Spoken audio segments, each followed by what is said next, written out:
ચાલો ખેડૂત મિત્રો, બે બાબતની અગત્યની માહિતી આપવા જઈ રહ્યો છું.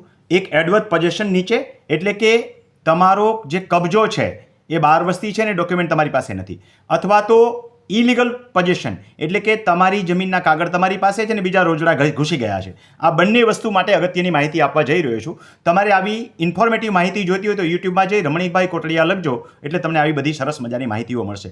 હવે જે લોકો પાસે 7/12 છે પરંતુ કબજો કોઈ બીજી વ્યક્તિ પાસે છે, તો આવો કબજો છોડાવવા માટે થઈ અને તમારે સિટી સિવિલ કોર્ટમાં દાવો માંડવો પડે, અને સિટી સિવિલ કોર્ટ જે છે એ તમને કબજો તમારો પાછો અપાવી શકે છે. ઉપરાંત તમે લેન્ડ ગ્રેબિંગ એક્ટ નીચે પણ ફરિયાદ કરી શકો છો, અને કેટલાક પુરાવાઓ તમને ઉપયોગી થાય કે ખોટી રીતે માણસ તમારામાં ઘૂસી ગયો છે, એટલે એ પણ એક ઉપયોગી માહિતી છે. આ સિવાય બીજી માહિતી હવે તમને આપવા જઈ રહ્યો છું કે કોઈ પણ વ્યક્તિનો કબજો છે, ખાસ કરીને ભાઈ ભાગનો હોય, બરાબર સમજો. ગેરકાયદેસર કબજેદારોને હું ક્યારેય પ્રોત્સાહન આપતો નથી. ભાઈ ભાગમાં ઘણી વખત એવું બને કે મારા ભાગની જમીન છે એ બીજી જગ્યાએ હોય ને મારા મોટા ભાઈની જમીન જે છે એ હું વાવતો હોય, 7/12 બીજા ભાઈના નામના હોય કે કાકા મોટા બાપાના ભાઈના નામના હોય, વર્ષોથી આવી રીતે હાલતું હોય. હવે હું મારી જમીન વેચી નાખું, કારણ કે મારો કબજો તો બીજી જગ્યાએ છે, અને જે જગ્યાએ તમારો કબજો છે એના 7/12 તો હવે ત્રીજી વ્યક્તિના નામના થઈ ગયા, કબજો તમારો છે. તો આવી પરિસ્થિતિમાં બહુ ગભરાવાની જરૂર નથી, તમે સાચા હોવા જોઈએ.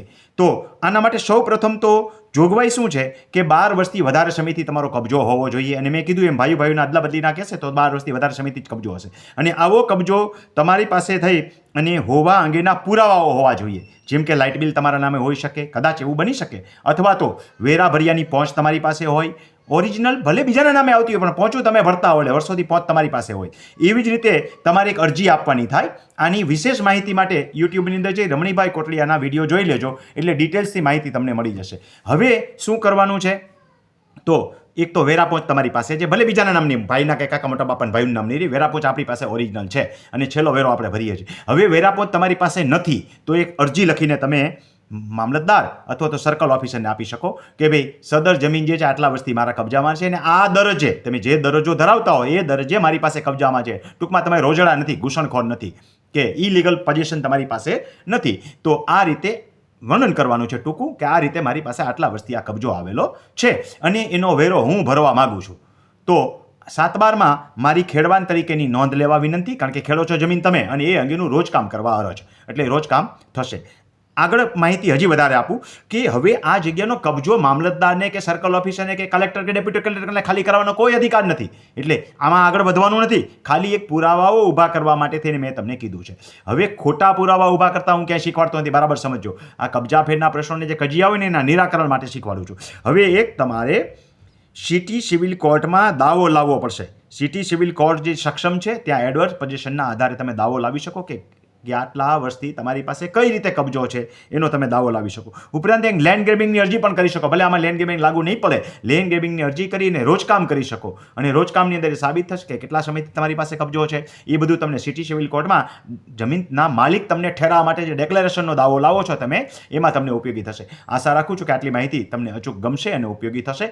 ખોટી વ્યક્તિઓને ક્યાંય હું પ્રોત્સાહન આપતો નથી, એટલે જે કોઈ વ્યક્તિને આવા કોઈ કેસમાં ફસાયા હોય તો મારા સુધી રૂબરૂ મળવા અને તાલીમ લેવા માટેની વ્યવસ્થા મેં તાલીમ કેમ્પમાં રાખી છે.